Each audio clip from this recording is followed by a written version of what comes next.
Ladies and gentlemen, good evening. Welcome to the German House and to From Animals to Robots, How Transatlantic Neuroscience Advances Engineering. And also a warm welcome to all of you who are watching the recording. My name is Eva Bosbach and I am the Executive Director of the University of Cologne's North America office here in New York City. Some of you might know the famous cathedral in the beautiful city of Cologne in Germany. I see some nodding in the room. And, or in fact, you might know the cologne from Cologne, the 4711, the 4711 perfume. The University of Cologne is one of the largest, oldest, and best German research universities. And we are starting a new era this year with a new university president, Professor Joybrata Mukherjee, who took office just 4 weeks ago, so he cannot be here tonight. But we are very honored that with his second hat, Professor Mukherjee is the president of the German Academic Exchange Service, the DAAD, which is the world's largest funding organization for the international exchange of students and researchers. So as you can see, the international and global aspects are literally taking a central role for the University of Cologne with our new president, but also with our 5 international liaison offices. Besides the one here in North America, we have one in India, one in China, and also 2 in Africa, in Ghana and in Egypt.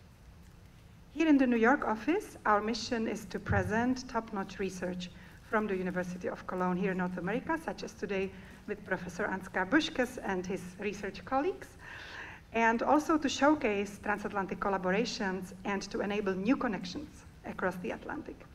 Some of the research at the University of Cologne is conducted in so-called clusters of excellence. We have 4 in aging research, economics, quantum computing, and climate and plant sciences, and some of you might have been to events here before where we featured them. This year, we celebrate the NRW-USA-Year, which is a year of basically celebrating the 340 years of shared history between the US and the German state of North Rhine-Westphalia. And as part of this, today we will discuss neuroscience, animal behavior, robotics, and engineering. This research at the University of Cologne is conducted in collaboration with partner institutions and research institutions here in the US within the C3NS network, and remarkably funded together by the US National Science Foundation, the German Research Foundation, and the United Kingdom's Medical Research Council. I can't wait to hear more about that from our esteemed panelists. However, we have one more thing to do before we dive in the keynote, a short movie, and the panel discussion. And that one thing is a thank you. So you know how at other events, maybe now after me, the next person will come and welcome you, and then the next person would come and welcome you, and the next person would come, and it can get long and boring. So we're gonna disrupt that tonight, and I'm just going to invite all the representatives of our amazing co-sponsoring and co-hosting organizations to me on the stage for just a few minutes for a quick round of thank you. So please join me in welcoming to the stage Mariela de Carvalho from the German Consulate General, New York.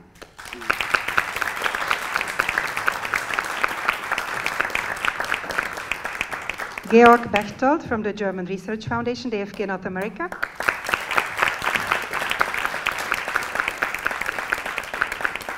And Jan Lüdert from the German Center for Research and Innovation, DWIH, New York. And I would like to also thank to the American friends of the Alexander von Humboldt Foundation who are for supporting our event. So while everyone actually has already taken a seat,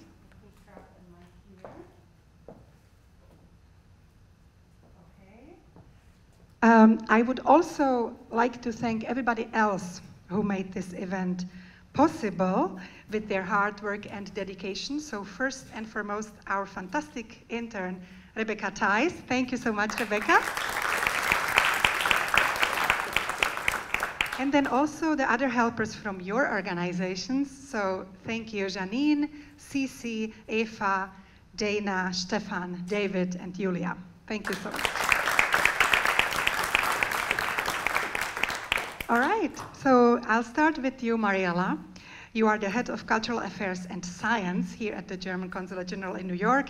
Thank you so much for having us in the beautiful building at the home of the General Consulate here. We have almost 200 reservations tonight, full house.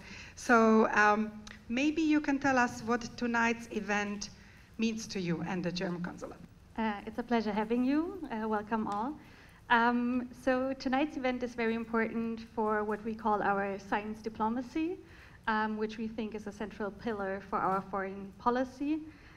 We are convinced that we need scientific cooperation with international partners because today's complex problems can only be solved together by working together with international experts, by incorporating international perspectives, and by using interdisciplinary approaches. And in order to advance science, research, and to find solutions to these global challenges, we need strong networks and partnerships like the C3S Neuronext network. And I'm particularly happy that tonight we have such esteemed experts from Germany and the US here on the panel. Thank you so much, Mariella.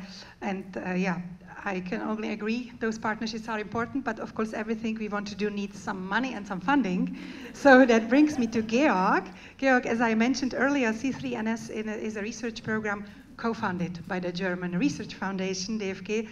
You are the director of the DFG North America. Maybe you can tell us about the mission of the German Research Foundation and how that is connected to the topic tonight. Okay, how much time do I have? Well, I think we all have time until tomorrow, but try to... 2 minutes. I was prepared to give a half-an-hour presentation about DFG in general and this cluster. Good, I try to make it short.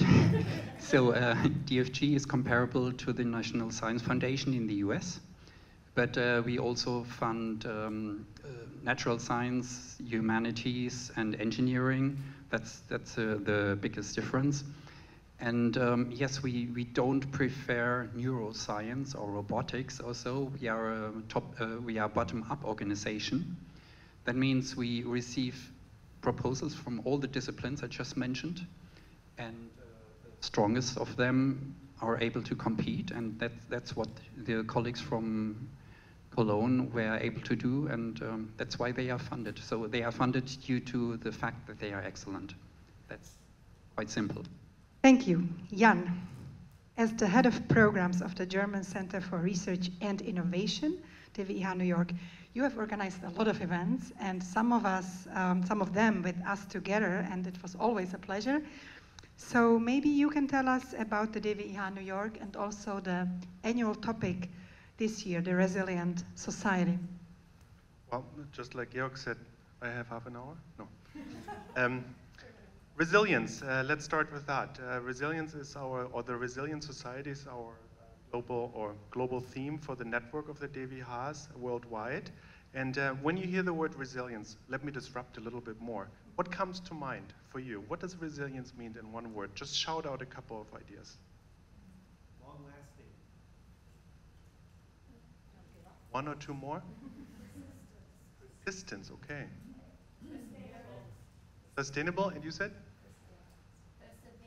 Perseverance. Adaptability. I think you already, I think if we all had to choose a word, resilience can mean so many things. And I think this year was a fantastic opportunity for us here at the DWIH New York to bring together a whole range of researchers, innovators, and policymakers to consider the question of resilience from multiple perspectives. And I think that lies at the core of the work of the DWIH, that is to bring together perspectives across the Atlantic, between Germany, Europe, and the US, and here in New York in particular, but also the rest of the United States, but also consider the various disciplines and innovative ideas and new approaches that can build, for instance, a resilient society.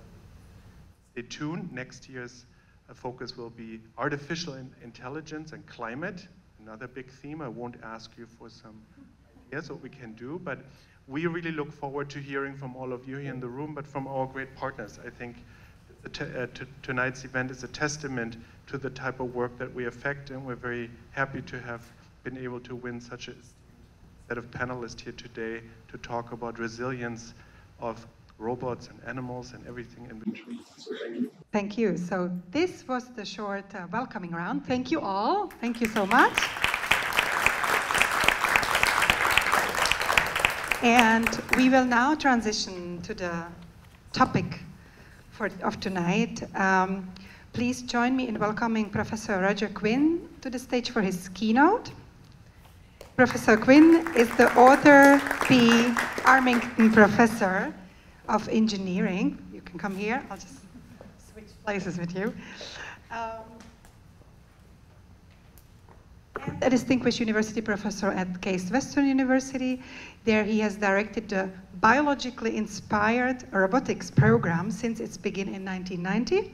And for his research, he has been collaborating with some of the panelists here tonight, with Hilal Chiel at Case Western and Professor Büschges at the University of Cologne for many years. So welcome, Roger Quinn, and the floor is yours.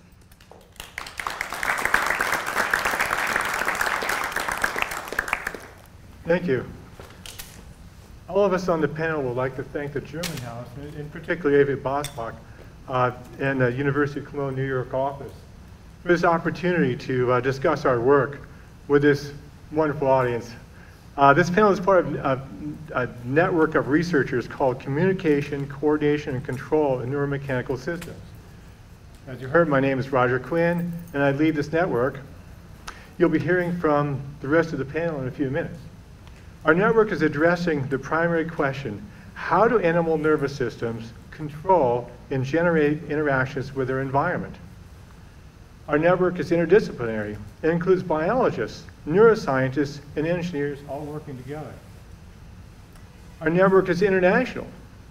There are 15 principal researchers leading a total of 80 researchers at 6 universities in the United States, 1 in the United Kingdom, and 4 in Germany.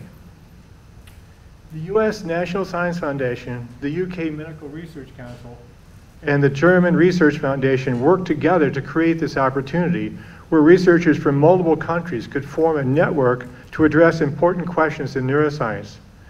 This program is called NeuroNext, which means Next Generation Neuroscience.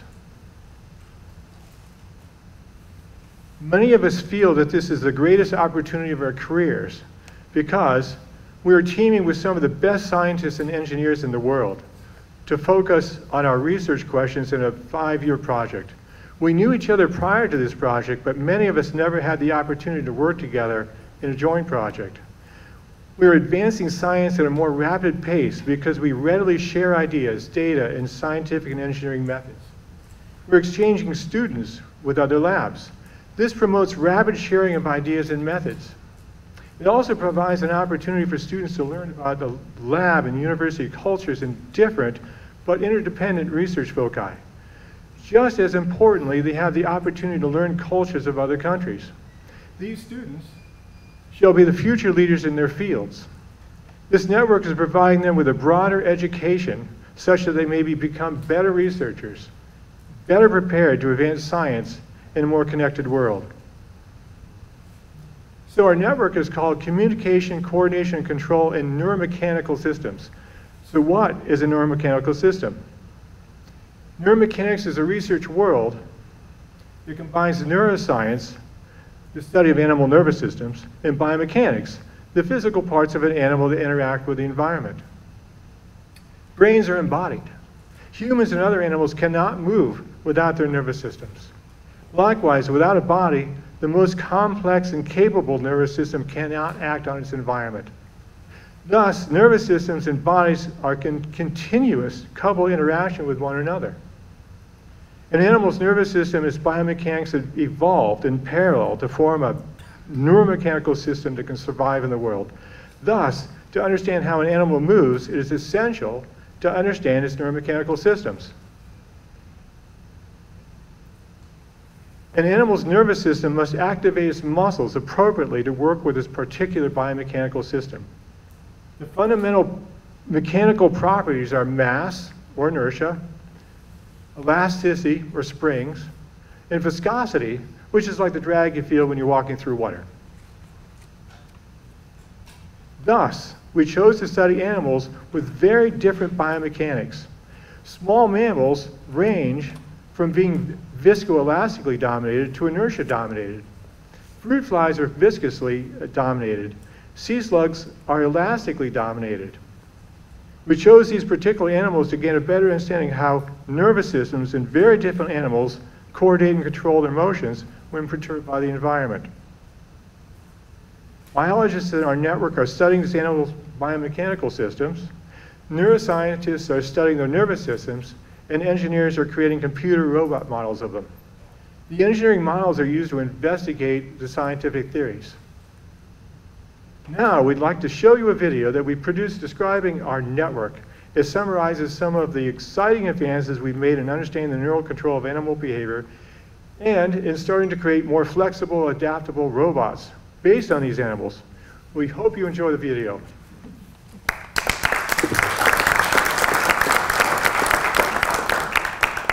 This video describes work performed by the Communication, Coordination, and Control Network as part of the Next Generation Neuroscience Program, or NeuroNext, funded by the U.S. National Science Foundation, the United Kingdom's Medical Research Council, and the German Research Foundation. Our C3NS network consists of approximately 80 biologists, neuroscientists, and engineers, and is run by 15 primary researchers at 6 universities in the US, 1 university in the UK, and 4 universities in Germany. It is led by researchers at Case Western Reserve University. The primary research question that drives our C3NS network is how do animal nervous systems control and execute interactions with the environment?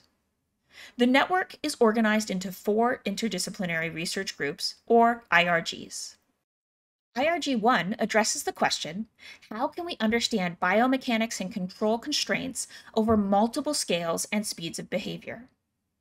Forces cause motion, but animals of different sizes or moving at different speeds experience different forces. The 3 main forces that affect motion are inertia, viscosity, and elasticity. When a horse runs, mass and inertia dominate because it is large. Once in motion, the legs keep moving because of momentum, just as a child on a swing will keep moving once the swing gets a good strong push. Under these circumstances, internal forces that impede motion, like viscosity, are relatively small. Viscosity is similar to the feeling that a person gets when walking up to their waist in water.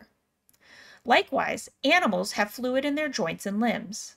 For smaller animals, forces from this viscosity are larger than inertial effects. If an animal moves very slowly, viscosity and inertial forces are relatively small, and the force that dominates is elasticity. Elasticity is a result from the spring-like property of muscle and other tissues in the limb. This framework determined our choice to study 3 specific animals from 3 different phyla. The fruit fly is dominated by viscous forces, the sea slug is dominated by elastic forces, and rats and cats straddle the range dominated by viscous to inertial forces. This framework also allows us to add components to robots in order to dynamically scale them so that the forces that dominate in animals we are studying also dominate in robot models of that animal. In IRG2, we study the fruit fly, whose walking behavior is always in the viscous region. We have a virtual reality environment for the fly, where we can completely control what it sees and what kind of movements it can make while we are recording from individual neurons in its brain. Furthermore, after appropriate genetic manipulations, we can turn specific neurons on or off by shining light of the right color, and we can see how a fly's behavior changes in response. To understand how these remarkable neurons can affect behavior, we are doing 2 things. First, we are tracing connections from these neurons to other parts of the brain and down to the muscles. And second, we are building a synthetic nervous system based on what we've learned about the neural circuitry to control a robot that walks like a fly. Drosophila bot has been dynamically scaled so that the forces that dominate its motion are very similar to the fruit fly. These studies are helping us to understand how neural circuits control locomotion in a system dominated by viscous forces. In IRG3, we study an animal that is dominated by elastic forces. Aplysia californica is a sea slug that lives on the sea floor where tides come in and out. It feeds on a variety of seaweeds that have very different shapes and sizes. Since its neurons are large, we can use novel technology to record and stimulate many of the neurons that are responsible for its feeding behaviors.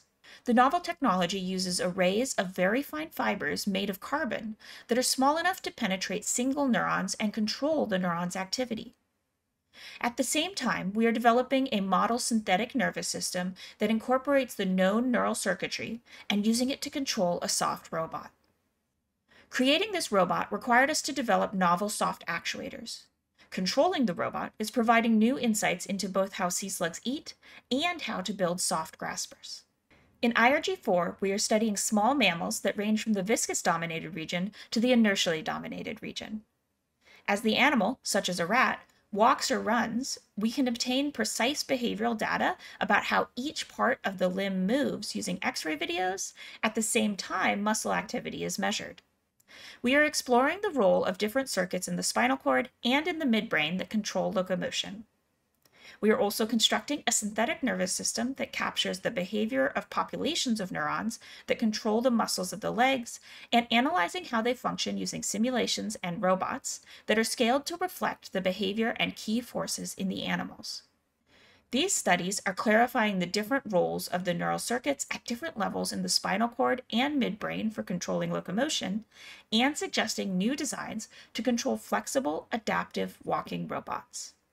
In summary, by using biomechanical, neurophysiological, and robotic techniques to study a wide variety of species, we are beginning to understand principles for the control of adaptive behavior in the animal kingdom. These principles will be used to create the next generation of flexible, adaptive robots. This work is a result of our strong international and interdisciplinary research collaboration, which has been made possible by the US NSF, the UK MRC, and the German DFG funding agencies working together.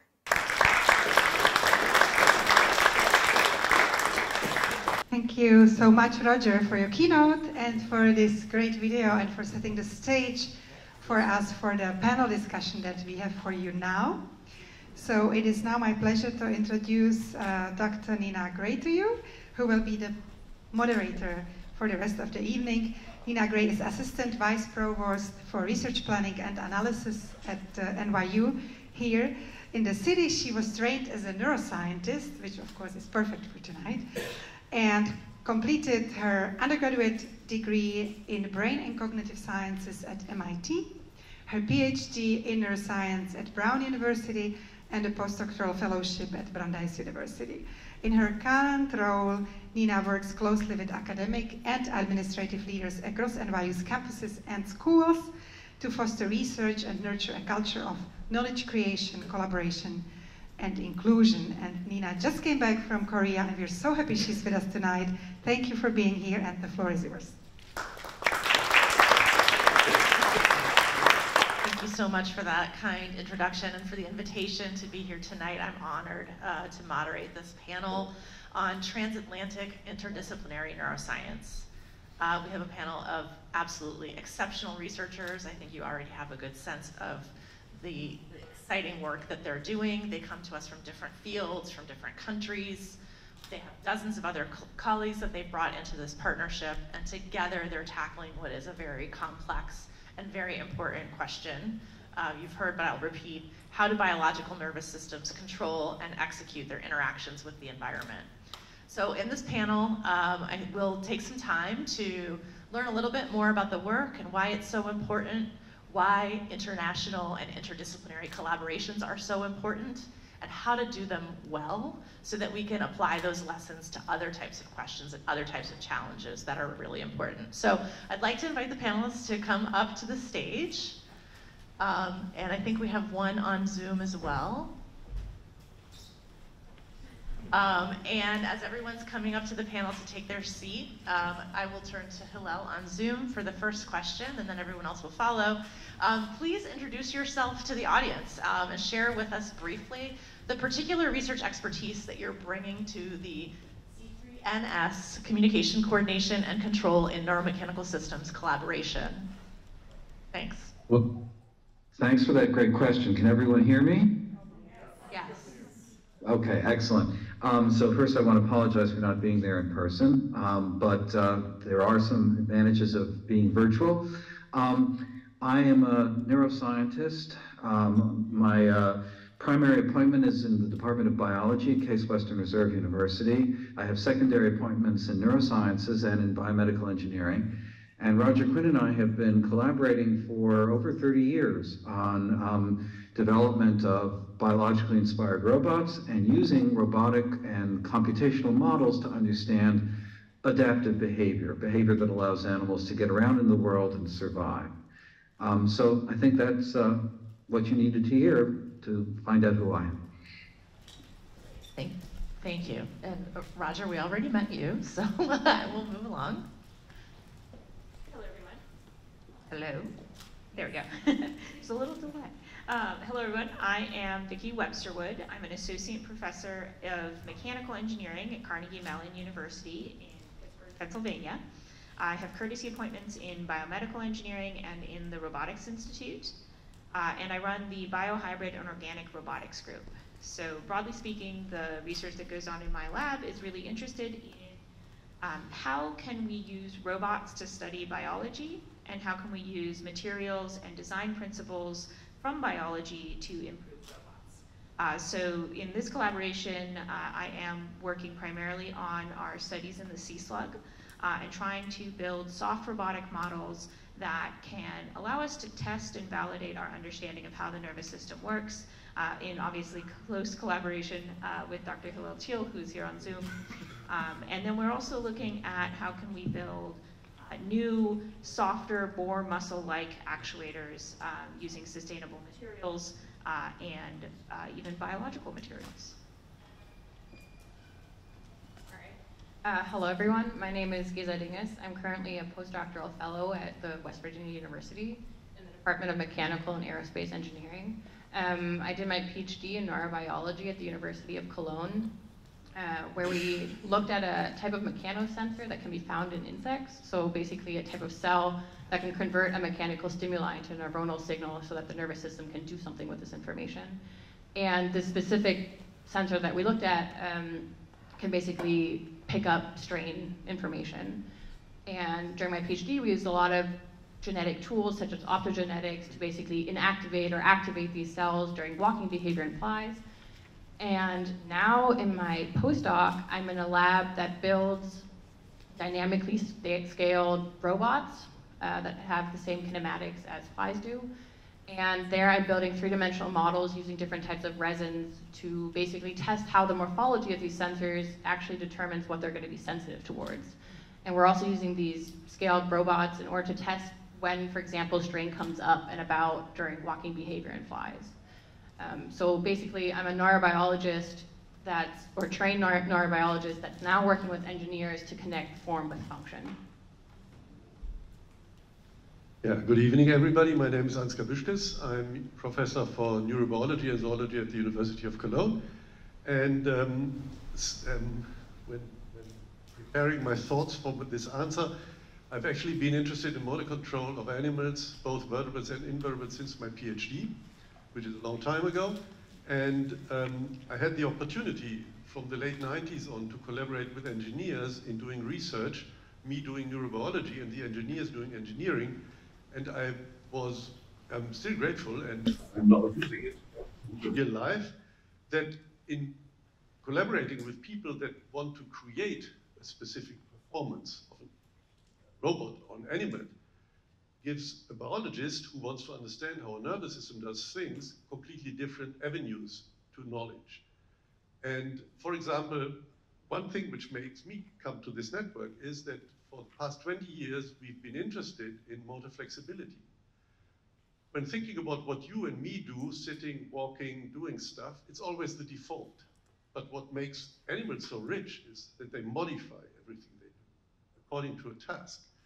I would have never thought about this in that detail and in that efficiency if I would not have collaborated with engineers who want to know how they can form techniques which do what animals do by themselves. So that's why I'm here. Good evening. Thank you, and we're very glad that you are here. So we've learned a little bit about the work from Roger's introduction and from the video. But I'd like to delve a little bit deeper, and I'd like to more explicitly understand how can the study of animals help robotics? And how can robots help us understand animals? And then how can studying both help us understand humans? Roger, let's start with you. Can I say a few words? Okay, and then we'll start with Hillel. Okay. So if you think about most of the behaviors you're engaged in during the day, breathing, chewing, talking, writing with a pen or a pencil, typing, driving a car, you're actually in the elastic regime. You're not dominated by inertia, which is what you'd be doing if you're running fast or throwing a ball. And so the question is, how does the nervous system control such behaviors? How does it provide us with the ability to touch things precisely? The difficulty is our nervous systems have about 86 billion neurons. So if you look at organisms that have many fewer, like the sea slug that Vicky and I love, that has about 20,000 nerve cells, or Drosophila, which has about 1 million, you have much better chance of being able to understand the control details. At the same time, if you look at the mechanics, you begin to understand how the behavior can actually be generated. But the problem is your intuition can only go so far. If you don't want to just take things apart, but you want to really understand how they work all together, you have to build models. And concrete models, robotic models, give you the physics of the world, which is exactly the problem that nervous systems have to solve. So all of these things then provide much deeper insight into how the interaction between the nervous system and the body works, and that in turn could help with both detailed technologies that could be used for human diseases, like deep brain stimulation, brain-computer interfaces, but also prosthetic devices, flexible prosthetic devices. So that would be my brief answer to your question. Else want to add to that? As usual. As usual, Hillel has done a wonderful job of explaining what we do. Is this working? Oh. I probably broke it. I'm an engineer. I'm an engineer, so I probably broke it. Anyway, as usual, Hillel has done a beautiful job of explaining what we do and why we do it. I look at animals. I'm an engineer. I look at animals as these incredible, remarkable living machines. They're so much better than any robots that have ever been built. And our aspiration is to, of course, make robots that are like animals, because no matter what task you want to make a robot for, there's an animal that's good at that. So if we can mimic, we can model that animal and figure out how it works, and we can make a robot that can do that. Whether it be cleaning your house, doing, solving problems in really dangerous situations, right? There's plenty of places where it'd be best if humans just didn't go, and you could send robots. That would be just great. I always tell all my students that I want them to develop basically a butler who can take care of me in my old age. And this can be done. It's going to be done. I don't think I've met an animal that can do that yet, but okay, if we put a lot of them together, well, I can. Humans can. That's true. But Humans are animals. We're just more complex than fruit flies.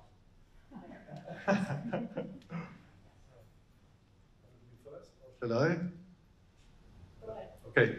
What occurred to me when sort of listening to Hillel and Roger, as a biologist, and I already said that the way that you do science changes when you collaborate interdisciplinarily between biologists and engineers. But there's another issue, which is more on the quality of data and quality of insights you get. As a biologist, you find out mechanisms.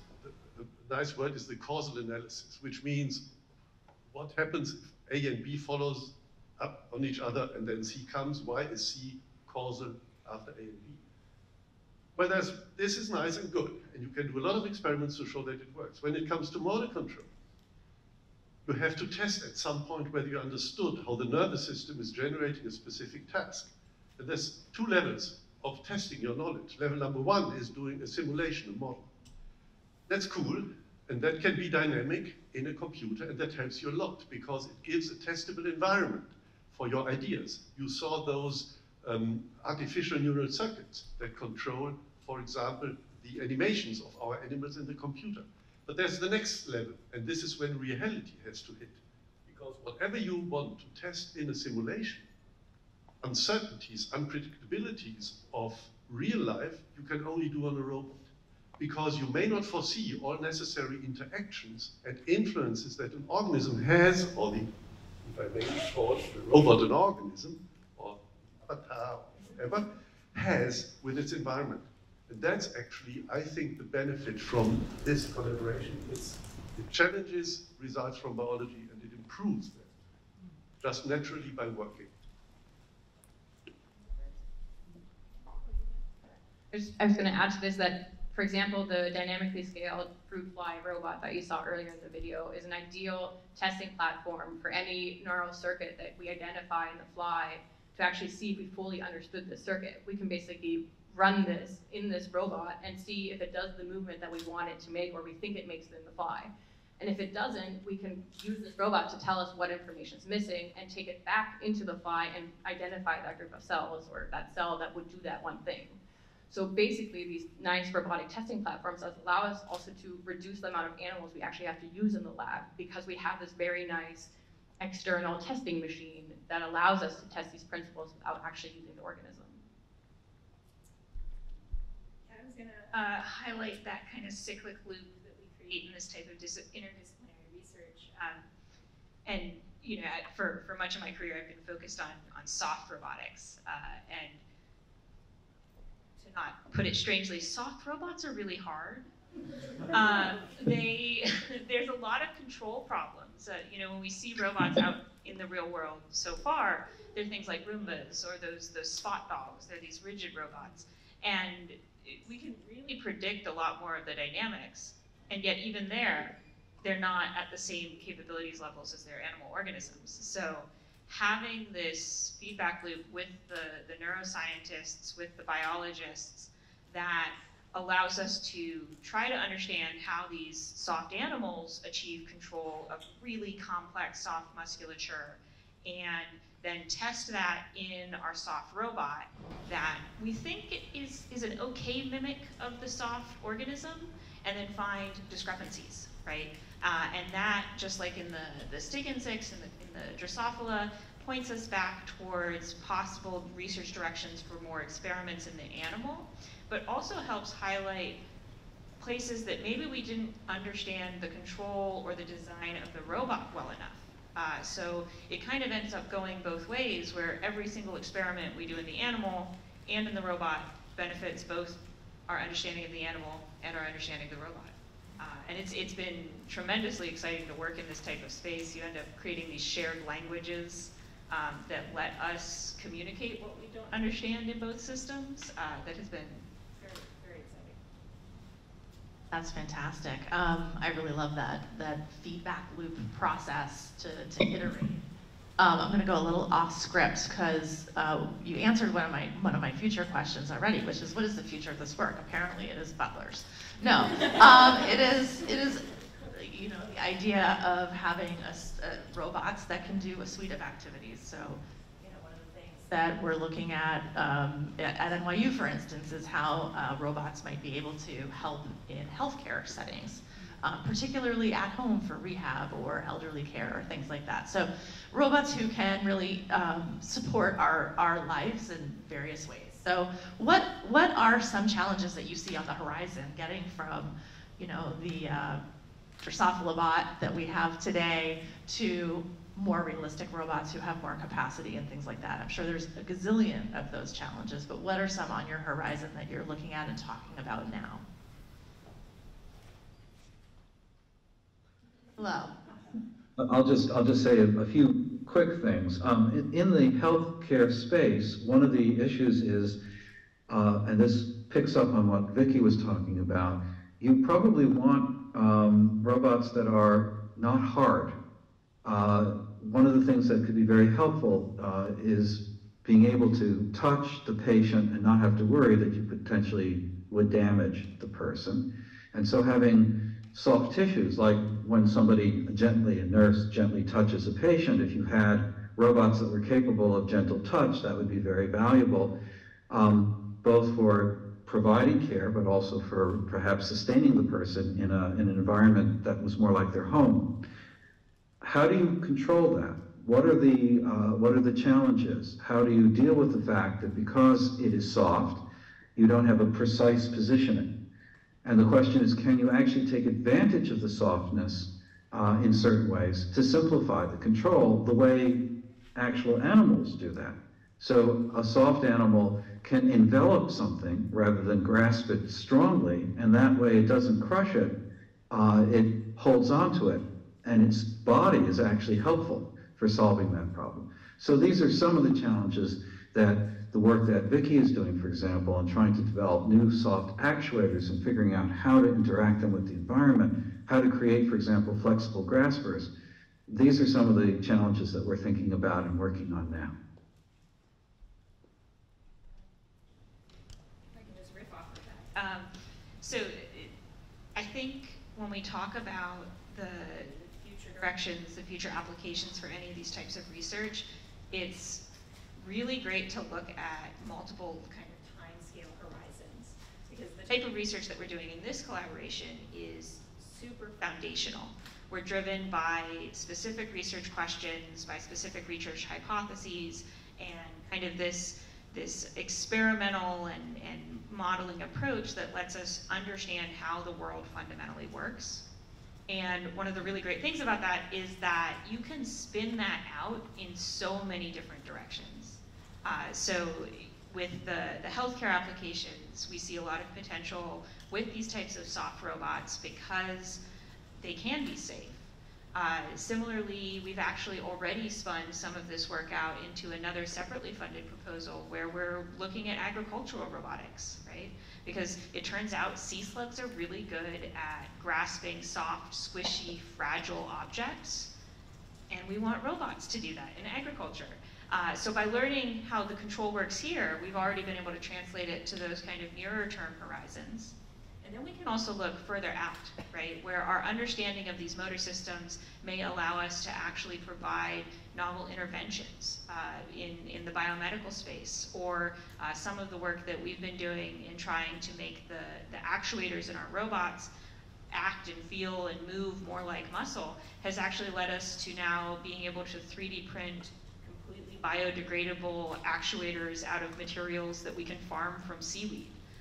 And these are just like so many things that almost just emerge from doing fundamental basic research. That's a long way of not answering your question, but it's a wonderful answer. Yes, go ahead. To also build on this, I think, you know, like if we look at how to, for example, increase the resiliency of robots, like something that insects do really nicely is have redundant sensing across their limbs. So for example, these strength sensors I look at, they're not just at one location, like for example, a sensor in a typical robot would be, but rather on every single, you know, limb segment. And this would be great to establish in robots, also to like combat sensor loss and stuff like that. In like search and rescue mission, you don't want the sensory information to be gone all of a sudden and not be able to go to your robot to fix it. But we really have to understand the biology to the key to be able to apply this. Because, yeah, we just do. It's also like, because it's so complex and on just the mechanical level that it's really hard to actually use it in a way that would actually reduce the computational load that we have these sensors that they can do very simply to actually give us the benefit in the robot. Finally, I would like to forget a bit about the challenge on developing robots, but rather to take an egoistic view of a neurobiologist who may appear to you as being a servant for engineers, making better robots. No, it's not. And there's one important thing that we often overlook. When you and me sit here, we think about what we did yesterday, we do what we do, we think about what will happen tomorrow. Look at your neighbor. The only one aspect of this organism is motion that becomes apparent to you. And this is what we often forget. The motor system is actually the only system of our body which has interaction with the environment, which means that when we understand how the motor system works, we in general understand a lot about nervous systems work at all. And there's a famous saying that I would like to quote here, and this is from Charles Sheridan, from one of his talks, and he was a Nobel laureate from the beginning of last century, when he said in 1924, all mankind can do is to move things, whether whispering a syllable or felling a forest. Why is it important? It's important because the conceptualization of the performance of the nervous system becomes apparent in interaction with the environment only through the motor system. And therefore there is what I would call, as a motor control neuroscientist, some higher insight value or need to understand motor behavior. Is that okay, Dr. Fiel? I'm great with that. The example I like to give that I think personalizes it for most people in this room is as you're walking up and down stairs, or you're walking along the sidewalk, or you're trying to get from one place to another, generally you ignore what your legs are doing. But if you stumble, if there's a slippery place, if unfortunately you've had some medical challenges, you can't ignore that anymore. And you suddenly begin to realize, hey, this is a pretty hard problem that I've been solving without thinking for most of my life. And anyone who's had a toddler and watched them actually figure out how to use their body recognizes that motor control is a really challenging question. So I agree strongly with you, Ansgar. The better you understand these things, the better you could understand how all organisms are able to interact with their environment. Absolutely, and I would imagine address issues like Parkinson's disease or paralysis or things like that, and how to help solve those issues. Yes. Can I put my 2 cents? Okay, so I just want to say that my job leading this network is so easy because my colleagues are brilliant. But I want to say that in addressing, just sort of summarizing, okay, so if we want to solve problems in humans, or we want to build human-like robots, you would think we'd just be working on humans now. Well, there are people working on that, and it's great. They're doing fantastic work. But I look at it like if we can't understand how these smaller animals, these less complex animals, solve the motor problem, you would think we'd have a much better chance of figuring that out first, and then building our way up to the complexity of humans, for example. So that's why I think by choosing the animals we are choosing, we're doing that on purpose, so we can build up. Like Vicky said, it's not, let's just jump and solve Parkinson's. Let's build our way up. But as we go, as Vicky said, we can solve robot problems with what we're doing now. We have applications we're solving now using what we're learning. So that's my 2 cents. Yeah. I think that's great. I mean, it really sheds light on how challenging all of these problems are, and why we need an interdisciplinary team in order to address it, which is a perfect segue into my next question, which was, we talked a little bit about how important it is and how interdisciplinarity is one of the ways in which we're going to solve these complex societal problems. So in your view and in your experience, what are some of the best ways to foster interdisciplinary research? And what are some of the challenges to doing interdisciplinary research? May I say a few things? Yes. The first thing and the most important thing is overcoming language barriers and also overcoming expectations. A biologist should not regard engineers, their engineer is going to build them a robot. And similarly, the engineer should not be thinking about the biologist as their biologist is going to give them all the control information. What they should be thinking of as colleagues, what is a common language that they can develop? This is a point that Vicky made, which is really fundamental. Many people are trained in biology. They know a great deal about molecules. They know a lot about pharmacology. They know a certain amount about physiology. But what do they know necessarily about mechanics, which is critical for biomechanics? How much physics do they know? How comfortable are they with concepts from engineering, many of which involve advanced mathematics? So how do you bridge those gaps so that people who are talking about the biology recognize that an engineering view which says, let's simplify, let's just try to find what the essential key ideas are here and build something crude that gets us somewhere, is a valid way of thinking, and that one doesn't have to put all the details in.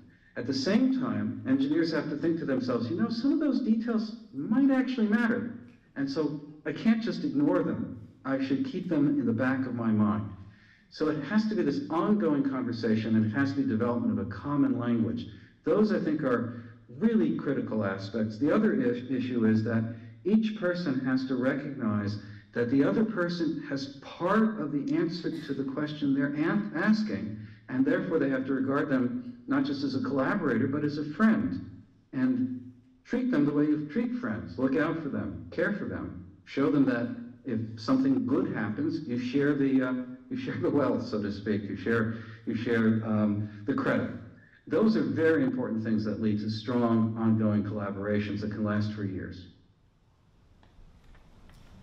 I think to build on this also, I think to really establish good interdisciplinary research, you need to give scientists space and time to talk to each other.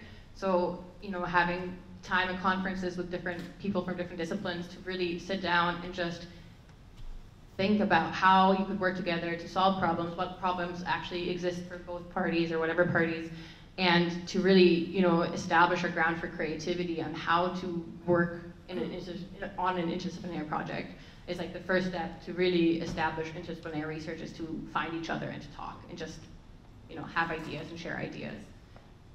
But that also, I totally agree with Hillel, that's also the crux of interdisciplinary research, is that communication is really hard between disciplines. A lot of disciplines use the same variables, but in different ways. There's been many projects where people thought they were on the same page, and after a couple months of work, it turns out you weren't, just because you were talking past each other. So I think communication is the key in both how to make it work really well and how it could fail. And they have to really be collaborations. Both parties need to be learning and growing as they're working on the problem together. It can't just be, like Hillel said, that y'all are just telling us how to build a robot based on the biology, and then we go build the robot and we give nothing back. It really, there's almost this community aspect that Roger and the let's say more seasoned leadership on the network have really fostered. You know, just anecdotally, my academic upbringing was co-advised by a roboticist, a neuroscientist, and a tissue engineer, and basically developing my research skills in that space gave me, I think, a different perspective on this research that has been so critical to be able to think between these types of problems, because you're not siloed anymore when you have that type of collaborative training. And now with this network, we're able to do exchanges between our labs, and some of the most interesting solutions to the problems we've run into have come from sending one of my PhD students to the UK to go spend time with our collaborators, students there, and really getting the people who are, you know, in the thick of it, in the problems, talking to each other, giving them space to get to know each other and feel comfortable with each other has been really, I think, a really valuable aspect of this collaboration.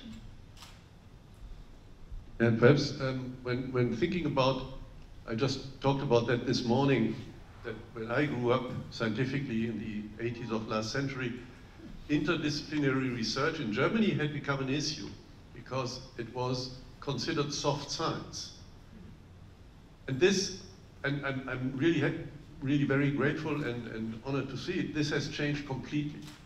Essentially, interdisciplinary research these days, and I think the consortia in Neuronext are a good example for that, lives from the fact that it's not good enough to find companion scientists from another field who is interested in what you do, but he or she should be the best possible choice for your project that you want to do together, which means that you need a full-blown sort of narrow-minded neurobiologist to do the job together with a robotics person. And the thing which has to take place is the common interest in the solution of one scientific problem.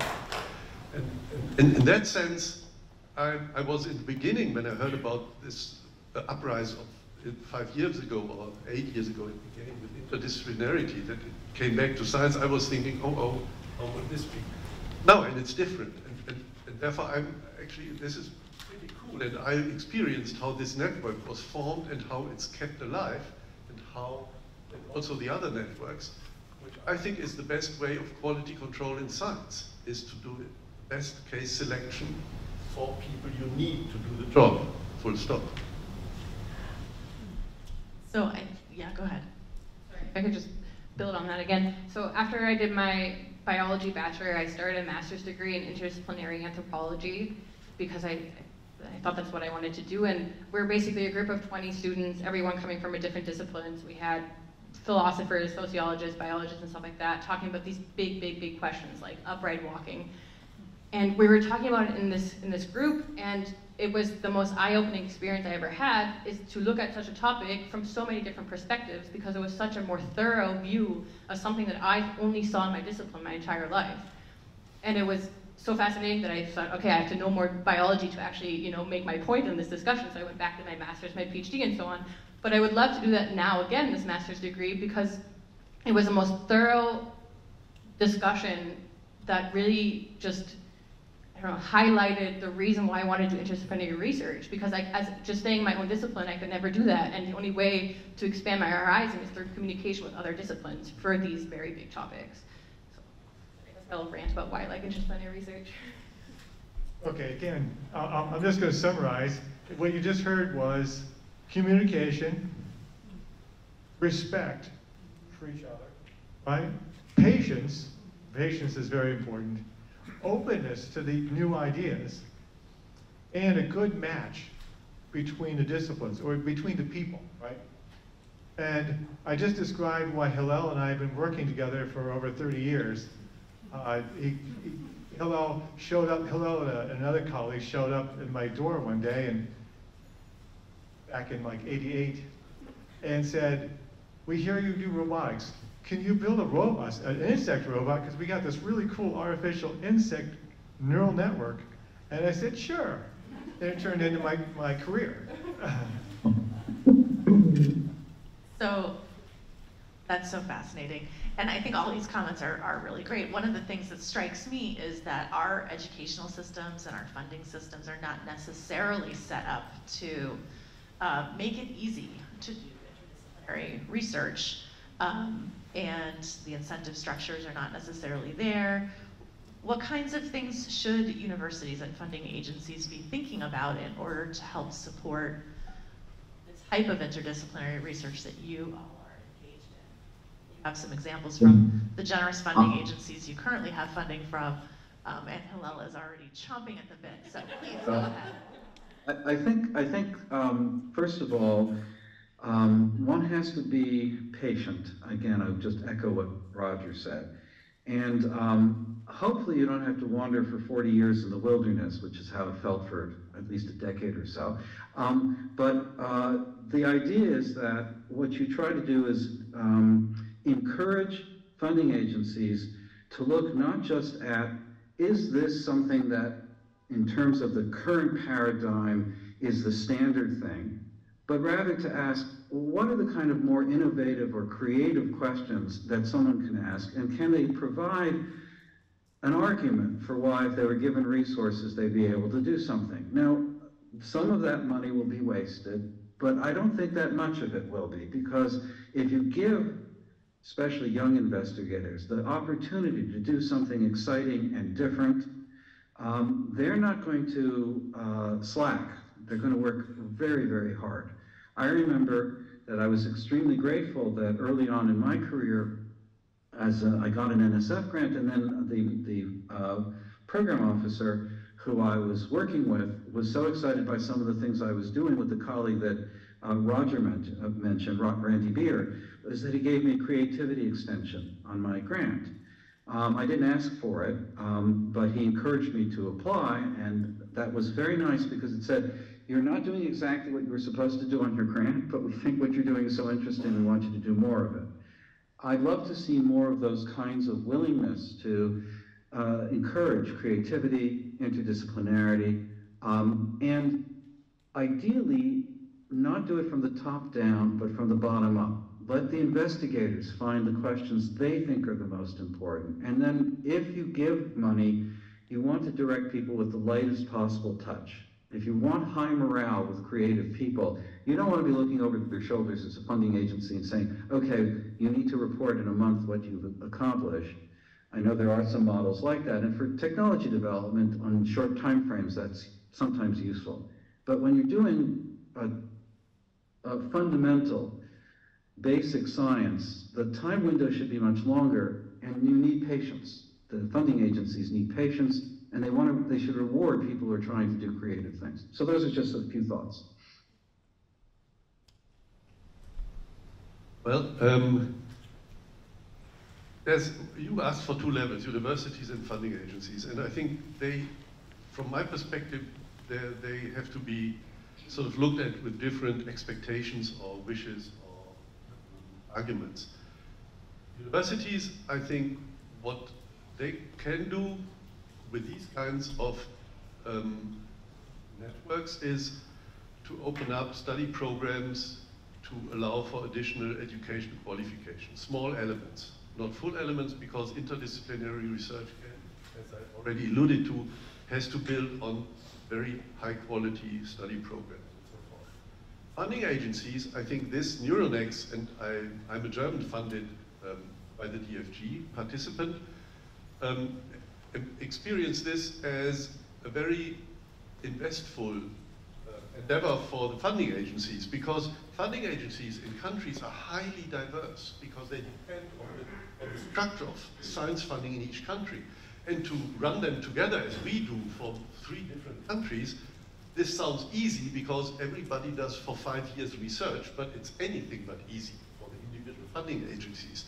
So, and looking into my experience of research funding, one has to leave freedom to the investigators and at the same time give the unique chances of these projects, because we couldn't do it in any national funding scheme because we simply are not working in one country.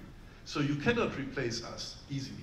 And this is not for the scientific creativity I might have. No, there is simply not all science reflected in all countries, which means that one should look for sustainability for these offers and chances, and one should closely evaluate after 5 years, how did they do?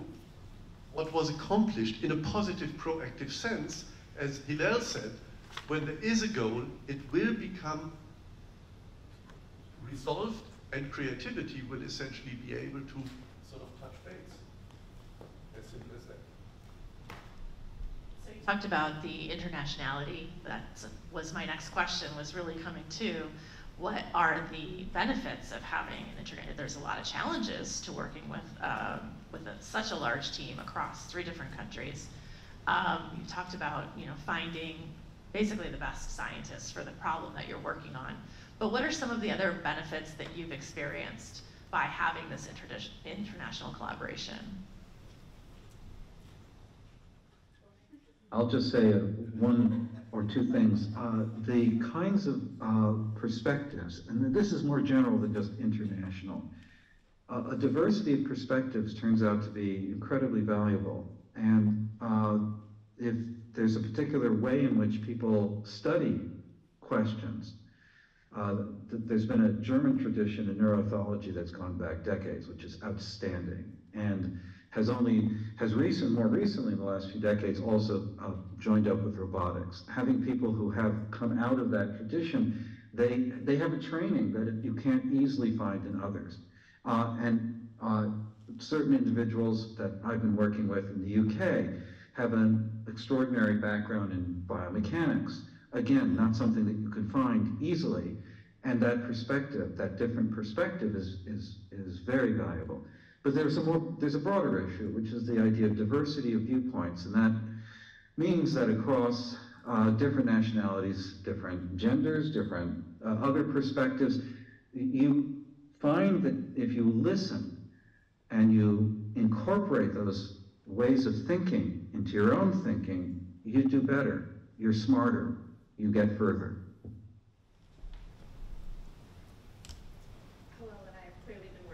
too long because those were a lot of the same things I was going to answer.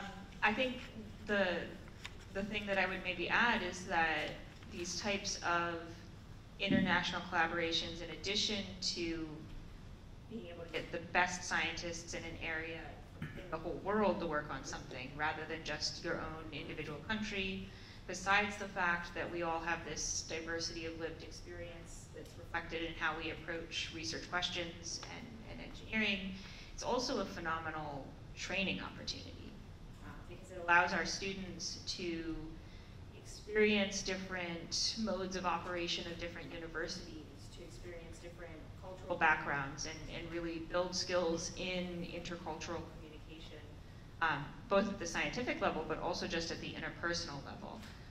And I really think that if everything goes well, will lead them to really be more engaged engineers and scientists looking at problems that more broadly affect kind of us as a global society rather than just us as Americans or us as Germans.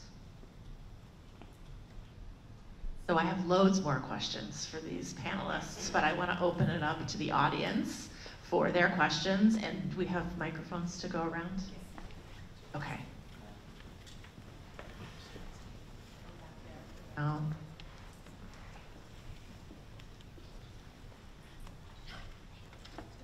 Hi, my name is Charles Henderson. I'm not a scientist, but I'm sort of trying to understand the work that you do and where it's essentially headed. Here's my understanding for everyday application. It looks to me like what we're trying to do is we're trying to get robotics that will sort of do some of the tasks that humans do. And my question deals with, if that is the case, why is it that we start so low, again, I'm not a scientist, so low on the spectrum of a fruit fly, a slug, the rat, and we don't necessarily, for the sake of looking at the complexity of the human being, look something higher, if you will, in the animal kingdom that will get us more on track to mimicking those things which we're after in terms of robotics that will solve those issues for humans. So I hope I won't be, can I try to address your excellent question? It's a numbers game first.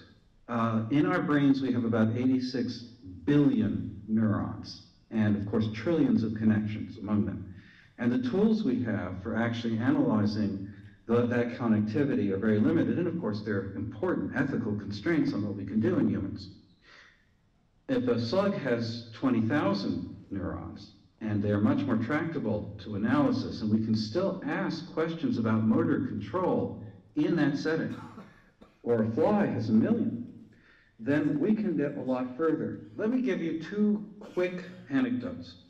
Hodgkin and Huxley in the 50s were very interested in understanding how the nervous system worked. Now you could have said, taking your view, that the only neurons that are really interesting are the neurons in the cortex of the human brain. Now the problem is those neurons are very hard to take out of the brain, they're very hard to study, they're very small. They chose to study the squid giant axon. And because they chose to do that, they set the whole path for biophysics that followed for the next 50 years, because that was a much simpler system in which you could actually work out the fundamental details. And then once you had that foundation, you could build on it. And I'll say one other thing, which I think is really should help maybe give you a perspective. I want you to imagine a thought experiment. In 1850, the wealthiest person in the world came and said, I want to have a handheld device that can show me pictures and allow me to talk to anybody in the world without any wires connecting it, and has all the knowledge of the universe in it, and also can give me information about where I am and how to go from one place to another. In 1850, no matter how much money you could have spent, you wouldn't have been able to solve that problem. Because fundamental advances in how, for example, electromagnetism works, which gave rise to wireless, or switching devices based on semiconductors in solid-state physics, or optics, or computing, they weren't there. And the people who were focused on those kinds of questions weren't looking for something they could build in 5 years. They were asking fundamental questions driven by their own curiosity about how things worked.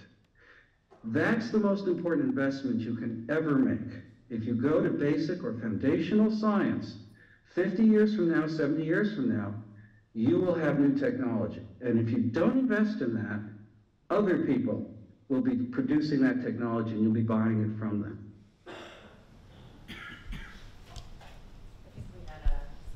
Question in the second row here also.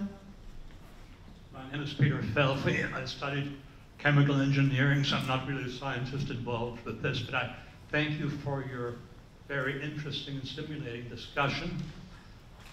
We've heard so much lately about artificial intelligence, and I wonder if you've thought about applying that to your studies, for instance, to simulate simple animal behavior, or, which I would think is interesting, teaching robots, or having robots learn. You know, you talk about the soft butler, which I would like to have too, but I'd like one that teaches itself that I want a certain cereal, I want the bed sheets washed a certain way. Have you thought about applying artificial intelligence to your research? On the method level, that's already happening. What you saw as analysis of the kinematics of the fruit fly. The algorithms which evaluate the leg stepping and do the contrast enhancement are using deep learning and machine learning algorithms. So it's already there. And that's on the method level, and we may go on. Yeah, I can add to that on the robot control and learning side as well. There's a lot of really great research going on with these kind of deep neural networks that you hear about, reinforcement learning. And there are techniques now where you can actually demonstrate to a robot arm what you want it to do, and just from a couple demonstrations, it can learn to reproduce that motion.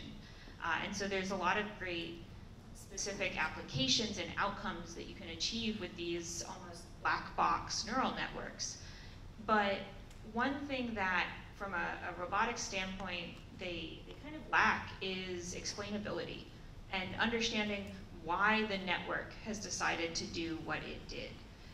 And in contrast with the way that the animal brains work, there's kind of this very specific connectivity, there's this specific dynamics in individual neurons that lead to the control outcomes that we're seeing. And by studying the actual structure of these nervous systems, one thing we're actually doing in this collaboration that we didn't get into the weeds on is comparing these types of computational neuroscience, synthetic nervous system approaches with deep neural networks. And we're actually using reinforcement learning to try to train these networks to achieve the same goals as our models of our feeding apparatus in the slug. And interestingly, what we see is that they learn similar strategies once you've constrained it by the biomechanics, but there's some places that are different and some places that are the same. And so then that starts leading to questions about, well, why was the control timing so important in this region and not in this other? And we can't ask the artificial neural network that because it's got hundreds and hundreds and hundreds of neurons and thousands of weights. But in the network that we've designed based on the brain, we can go do very targeted ablation studies and knock out individual neurons. And so we can really understand why the network has reached the result it has. And then for pieces of the network we don't know yet, we're very interested in filling those holes with deep neural networks. Basically patch our understanding of the brain to try to get the model of our animal, the model of our robot controller to better match what we see in nature. I agree with her. So yeah, at the heart of this network, of what we're doing, this network, this giant neuronext network, the heart of it is computational neuroscience. And so what we're doing is, for each of these animals, we're developing synthetic nervous systems. We're growing them. They start simple, and we're growing them. Our goal is to create synthetic nervous systems for the motor control, and that is AI. But as Vicky says, it's explainable AI, so it's better. And it also is promising in that as we were talking earlier, animals can do things that robots can't, and they use nervous systems. So we can create a synthetic nervous system that can do those things. It can work with a biomechanics such that the robot can then do those things. We have something really valuable. So the answer is we're doing that.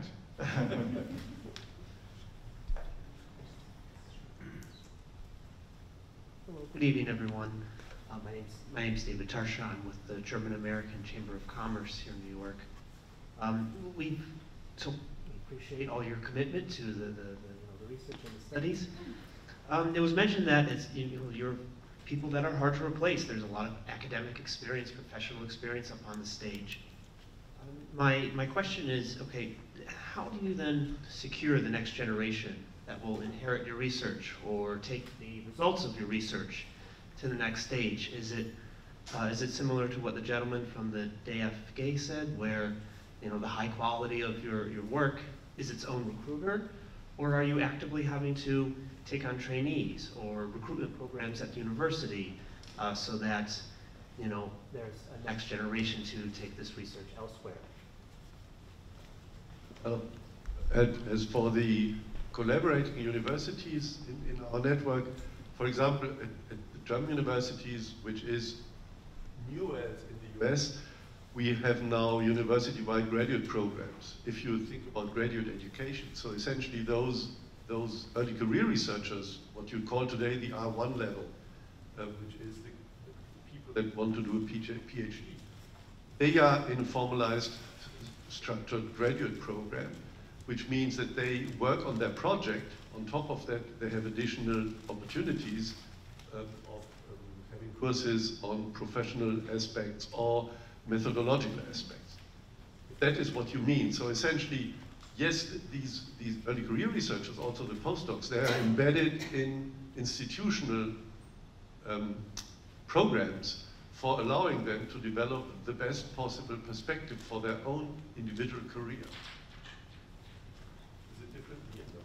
So I can say that our numbers are 15 principal researchers in our network. They're professors, basically faculty, right? The other 65 are trainees. They're undergraduate students, graduate students, postdocs. Yes, this is a research project, and we have research goals, but we're also teachers. So one of our goals, our unspoken goal, but everyone understands, is that we are producing the next generation of researchers who will be better than us because they're trained. But I'm going to use Vicky as an example. Vicky, as she just said a little while ago, she had like 3 advisors for her PhD, a mechanical engineer, a biologist, and a biomechanics person. So, and that makes her better than me. I wasn't trained I wasn't trained in the biology side of things. I was trained as an engineer. I had to pick it up as I go. Hillel had to teach me. Ansgar, they have to teach me these things. Vicky learned it from the ground up, and all the students on this, all the trainees on this project, all 65 of them, are having this experience. And they're not just learning, they're not just, again, they're not getting it from me, or Hillel, or they're getting it from a bunch of us. So they're actually, it's a fantastic perspective. I wish I was young again. It'd be wonderful. This does take resources. Just saying. Yeah, the funding for exchanges, the funding for these student positions, we could not be training this next generation of researchers without the support that we've gotten, and without the funding agencies coming together and saying, hey, this type of training is important. We're going to support the program to make it happen. Hi, my name is Tasnim Qadiri. Thank you so much for your discussion and the keynote in the beginning, over here. I wanted to ask, and I'm also, you're going to find out when I ask, not a scientist, but I'm just very intrigued by your fascination with very small animals. And I was wondering, what animal would you love to use for your research and why? What robotic technique do they do? It could be crazy, small, huge. What animal in a perfect world would you work on in the future? Well, I can start with telling you that I'm not asking me this question. I ask the other question. The beauty about today's neuroscience world in the lab, in research, is that there's animals around for each specific questions perfectly suited. Okay? So if you want, for example, to look at specific aspects of motor control in coordinating leg movements, then you may end up with a mouse or with the fruit fly, or even with a non-genetically tractable animal like another insect or another mammal. You have the freedom methodologically these days when you want to do neuroscience to select the organism of best choice for your question. And that hasn't been, that 2 decades ago it wasn't the case. So you had to live with what you got or where you could do the experiments that you needed to do. And this, therefore, I would say there is no dream animal for me in a sense, okay? And on the other hand, I'm very much aware that the number of experiments that I would like to do on animals has to be the minimal necessary to get the results that I have planned in my research program, because that's my individual ethical responsibility for doing and also teaching how research is done, or should be done, to my best belief.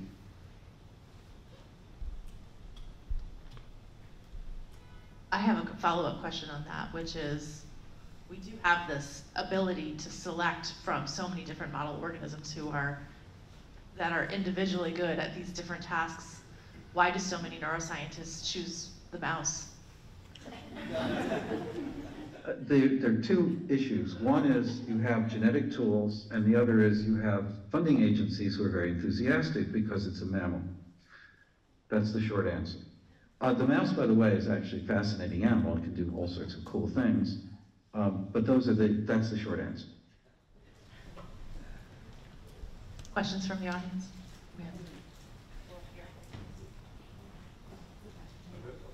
I would like to ask about a question that is connected with what you said just now. Also, I'm not a scientist, I'm a journalist. I mean, how all these animals are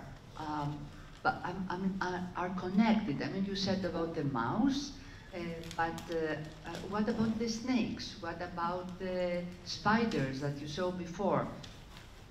I mean, all these animals, what they have common. I mean, there must be very, very, very different, all these animals. So how you try to do it? I mean, the human beings, we are like this. We are all the same. But the animals? Well, let me just first say that if I walked into a classroom and everybody's face when they turned to me was identical, I would be horrified. So I actually have to also already question the premise that we're all the same. But the second point I would make is that all animals are made of cells. They all have some very common molecular components, but they live in different environments and they have to solve different problems. And so their bodies and their nervous systems have to be tuned to the particular environments, the environmental niches they live in.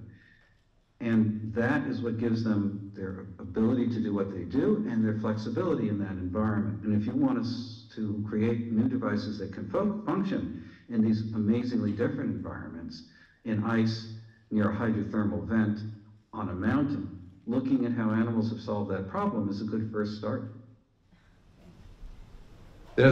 Your question heads towards one of the, in zoological terms, highly interesting questions on evolution and how close are animals. Actually, what most of us didn't know 15 years ago is that essentially the neurons inside the central nervous system of a mouse during development are determined by the same genetic transcription factors as the neurons in an annelid, which we all know as rainwater, okay? This means that there's a lot of mechanisms conserved, and this is what Hillel was saying, we all have nerve cells. Yeah, but they are very much alike. They even develop similarly. So a good colleague of mine, Arendt, Professor Arendt in Heidelberg, he's an evolutionary molecular biologist, he coined the following sentence and said, when you compare an insect to a human being and raise the question of why the one has a spinal cord in the back and the other one has a ventral nerve cord on the ventral side, it may be the mutation of one single gene, while the rest is similar. So when you, next time, you unfortunately stop a fly from living, you have to be sure that this, or I can ascertain you, that this fly, the central nervous system, has more than just some comparable things to our nervous system.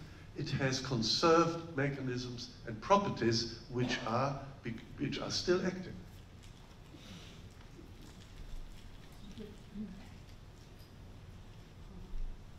Thank you very much for your fascinating discussion and presentation. I am from art science field, so I understand how important in our current situation, how important is cross-disciplinary studies and research. But I'm not sure that you will like my question. My question is, you see, it's always, when we start something new, it's always we have to present it like it's very exciting and it's very positive and it will work only for good. And it's only in these areas when we can control. But in some time, it's like right now, it's a lot of people talking about how we can control and how we can make at least some laws then regulate what we call artificial intelligence, or some people call it machine learning, some people call it algorithmic intensification, so it's different. So what is anyone working on what kind of negative consequences could be of this technology, of this industry, how it could actually can get out of our control, and that's probably it. What negative could be? That's it. Thanks. I'll venture something that I want to hear what my colleagues have to say. Of course, and I think you're probably very aware of this, there are many military applications where people would love to see much more flexibility, but not for positive purposes. And this is an area that I think society has to regulate. Scientists should be some of the voices at the table, but I think regular citizens and politicians need to be at the table. I'll just comment that years back, when people began to realize how powerful molecular biology was, there was a conference at Asilomar where people voluntarily began to assume the importance of regulations to try to put some controls on these things.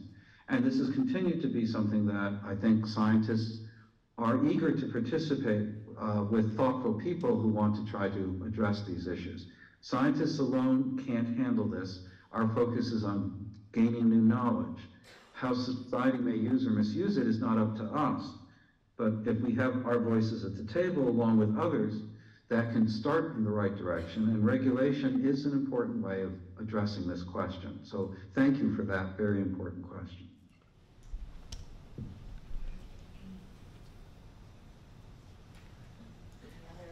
Can I ask a question, please? English question. Oh, there was okay, hold on. She's the one in control of the microphone, so she gets to decide. It's complimentary. What are you gonna do if the government say to you to create 10,000 of spiders, that they kill the people? I mean, they're gonna go to Palestine and kill the people there. What are you gonna do? You're going to create. If we're not hired by the government to do those sorts of things, they can't tell us that we have to do them. And if we choose not to take military money because we're concerned about that, that's one of the ways in which we will not do that.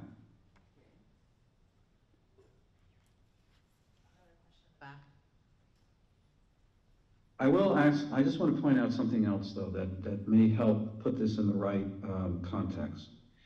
Human beings are very good at doing terrible things to one another, sadly. But what they are less effective at is working together.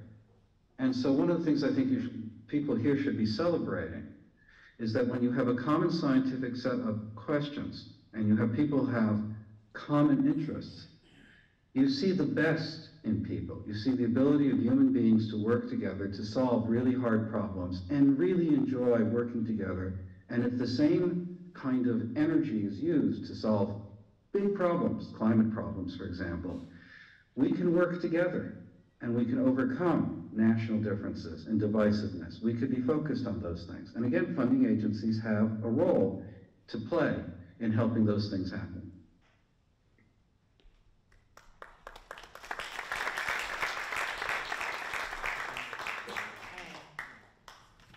Any other questions from the audience?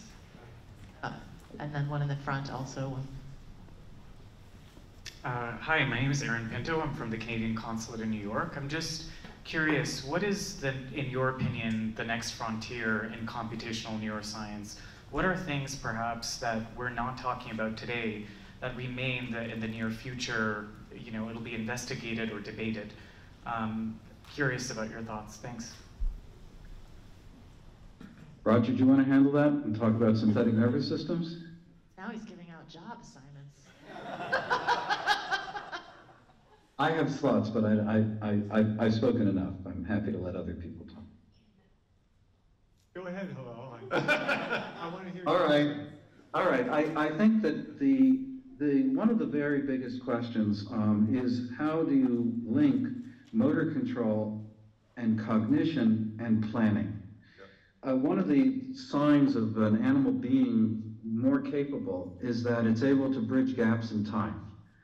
The fact that the immediate things that it has to think about are not present. Food is not present, prey is not present, a potential sexual partner is not present, and yet it can pursue long goals in order to get one of those objects. That's usually a sign that it has a more complicated brain. And our brains, when they're used properly, are for planning for the future. We can play things from the past and use them to project into the future. Understanding more about how that works, I think, is one of the biggest questions that I think would be very exciting to address. And even in the animals that we study, I want to emphasize, some of those questions can already be addressed. Perhaps, I agree with Hilaire completely, and you may extend it, because the knowledge that we talk about tonight and that you may know as a non-scientist or as a scientist from the literature is mostly gathered from very specific experimental conditions where an organism has to perform one task or decide for or against it. Or, we talked about learning, has to learn one thing, but not animals are not learning many things at the same time that they learn one. One thing which is completely non-clear at the moment, if one may say, is, and this connects exactly what Hilaire said, the cognitive side of behavior to the execution level is how does the nervous system essentially connect in the lateral way all the aspects of its memory, performance options, and so forth. In doing so, and this is exciting new results from research on the mouse, by the way, that everybody, or many people of you who know how the central nervous system of the vertebrate is organized may say, okay, the execution is happening in the brainstem. Okay, fine. And then everything is put together in the spinal cord by making specific sequences of muscle contractions, like movements. Well, it was the lab of Silvia Aber who recently showed that specific motor performances are already primed in the medulla. You can stimulate populations of 50 to 80 neurons in the midbrain, and there will be a complete grasping sequence in the mouse forelimb. Why is it interesting? Because it essentially shows that the execution level is not just downstairs. It's intermingled with the decision and the planning. And that makes it even more complicated, what Hilaire was alluding to, when we want to go for food or drinks that you may also think about at this day, and when we still find our way and do it correctly when we start moving there. Thank you. Yes. I'd like to now finally weigh in. So I'm going to have fun because Ansgar, you see, has worked his entire career on insects. And you just talked about mice, so now I'm going to talk about insects. So insects, only 1 million cells in the brain, only 1 million, right? But they're capable, they have memory, they have learning, they can make decisions. And then that information, so they take in all this information from their head sensors. They got these antennae with hundreds of thousands of sensors. They got eyes, compound eyes, simple eyes. They're taking all this information in, and they're learning, they have memory, and they're making decisions. Then they have to send that, they're sending signals down to the ventral nerve cord in an insect, like a spinal cord, right? But they have to send that information down, enough information down to make the motor behavior as they want, right? They decide they want to turn right, right? They have to send the information down so that all 6 legs behave appropriately so it turns right. So all this is happening in this so-called simple animal.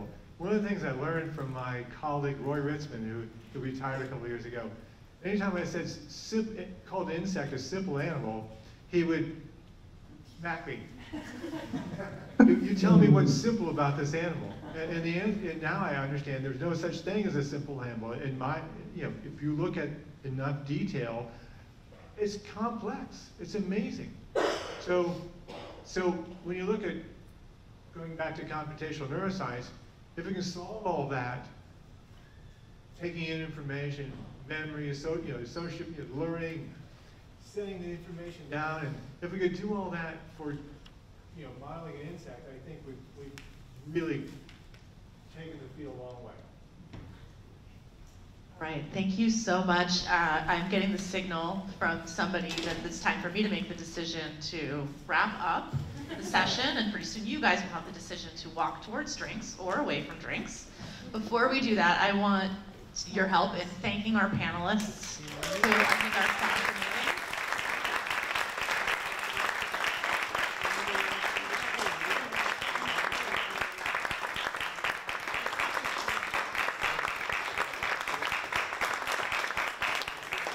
I also want to thank our partner organizations who made this event possible.